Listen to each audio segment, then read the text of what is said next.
Hello students, let us discuss something.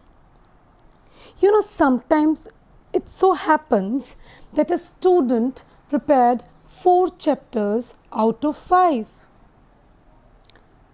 But is it necessary that all the questions will come from these 4 chapters, or the more question can come from 5? So a question mark comes in our mind because we don't know, we can't say anything surely. Let us take the second example. A train is always on time. But are you sure when you want to travel by the same train, will it be on time? So again a question mark comes in our mind. So these are the examples where the chances of a certain thing happening or not happening are not equal. Now let us consider certain experiments whose results have an equal chance of occurring. Can you think what I am talking about? Equal chance of occurring? So let us take. Have you seen this coin? This is a 2 rupee coin. Everybody have seen these kind of coins.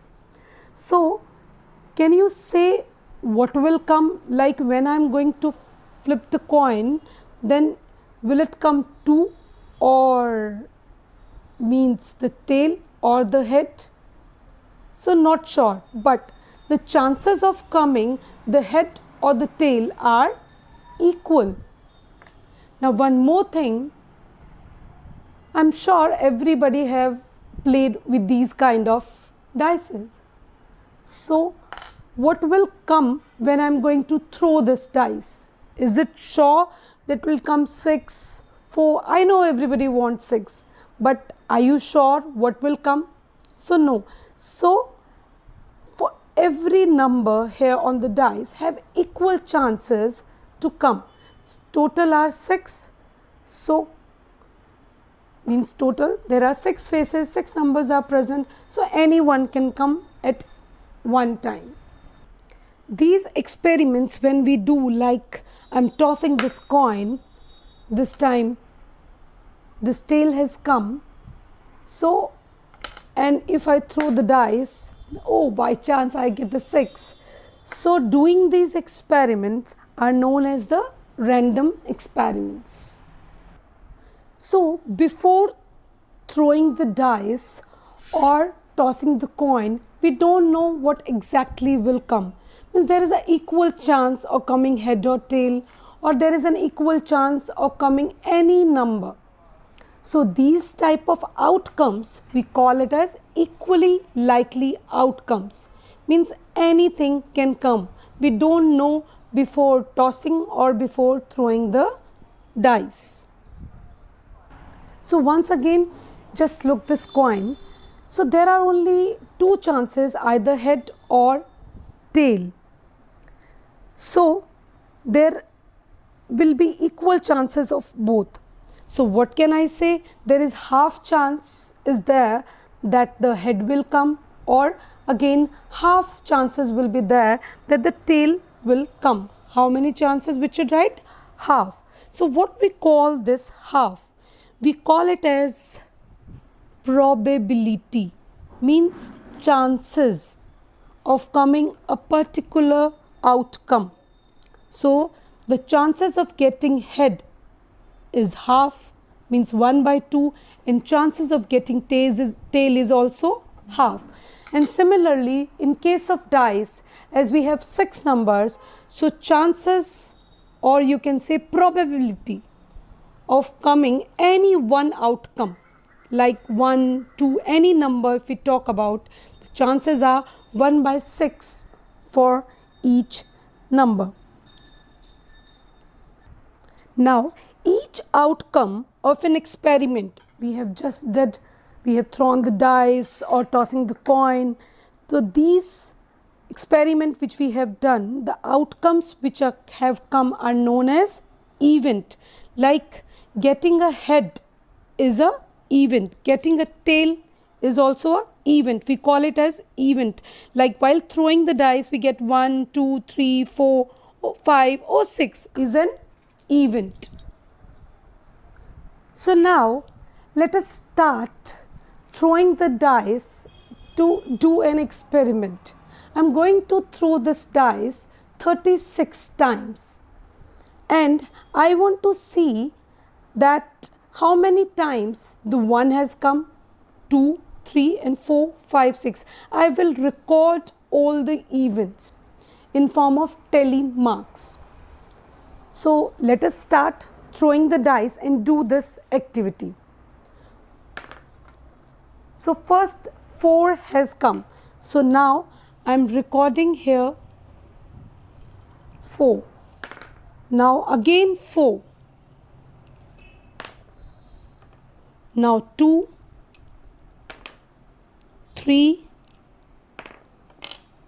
it's a 6. I'm happy. Now again it's a 6. I'm so lucky.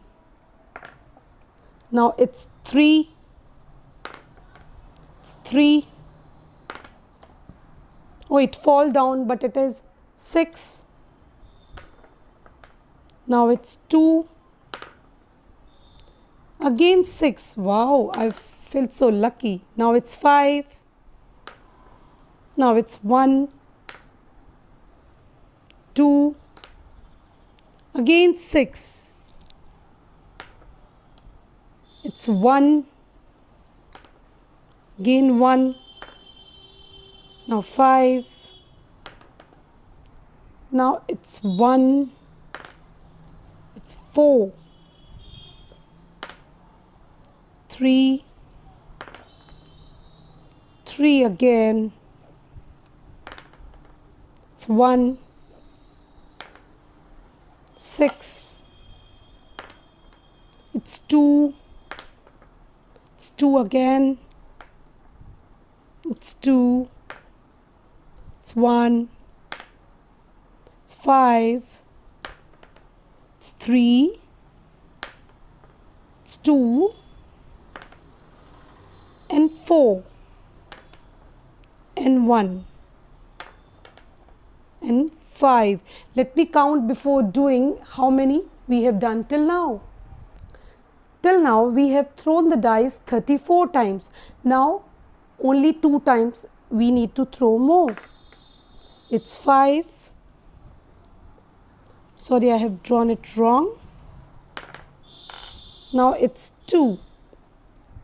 So now how many total outcomes of each number is there? Let us count. It's 5 and 2, 7, 5 and 3, 8, 5 and 1, 6, it's 4, it's 5 and it's 5 in 1, 6.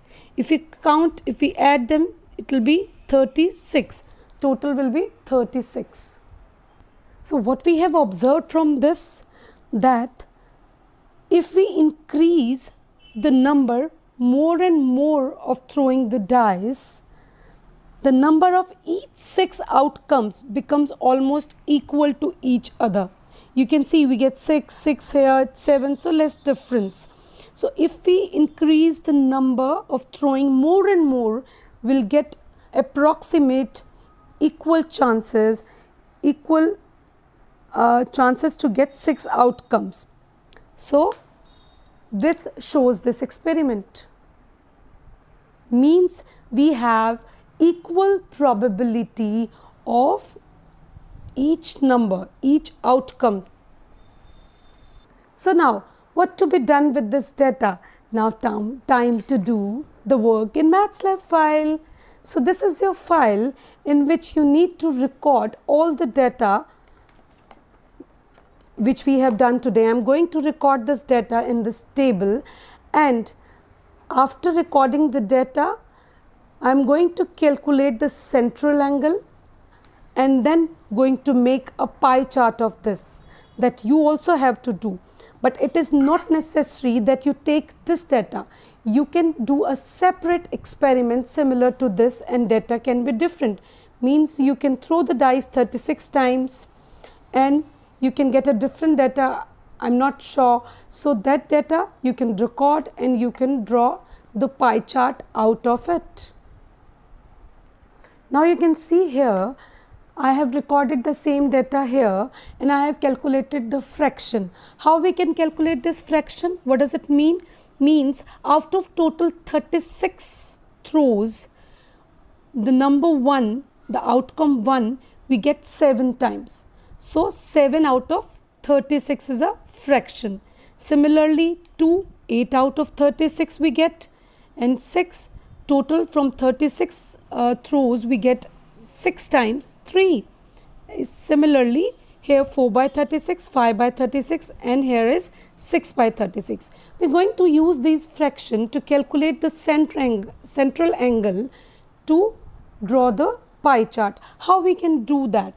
As we have already written the fraction, so same fraction I am writing here, multiplying by 360 degree.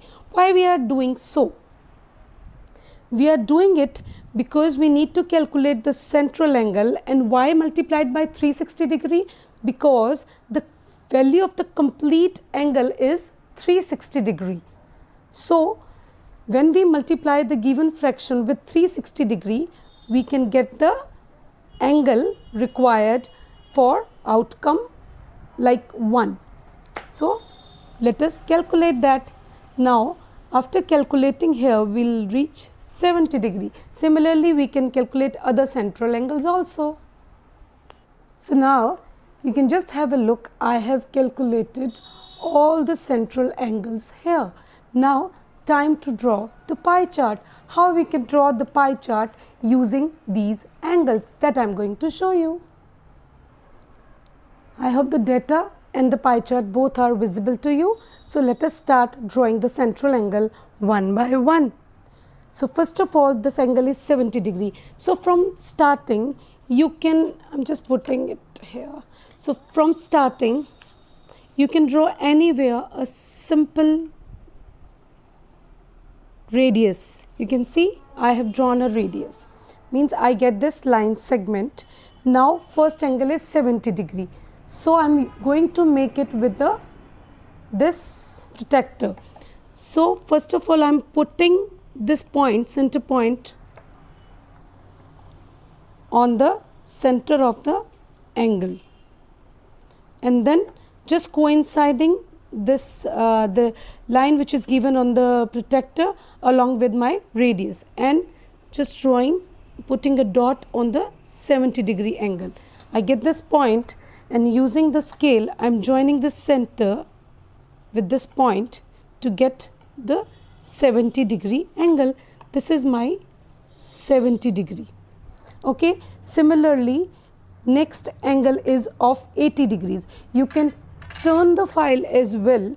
Like this time again, you need to put the protector here on the center and coinciding the line of the D with the already drawn, just drawn line, and now we reach here. This is 80 degrees. Okay. Again, I am going to join it with the help of the ruler, and I get this angle 80 degree. In this way, you can draw all the angles one by one. Now you can see here, I have drawn all these angles. Now you can see here, I have, just to make it a little beautiful and clearly visible, I have written here 1, 2, 3, 4, 5, 6, means this angle is for 1, 2, different outcomes, okay, of throwing the dice. And then the circle which we have made there also I have outlined with black color, and the lines, the radius which we have drawn here for different angles, that also I have used sketch, black sketch to outline it.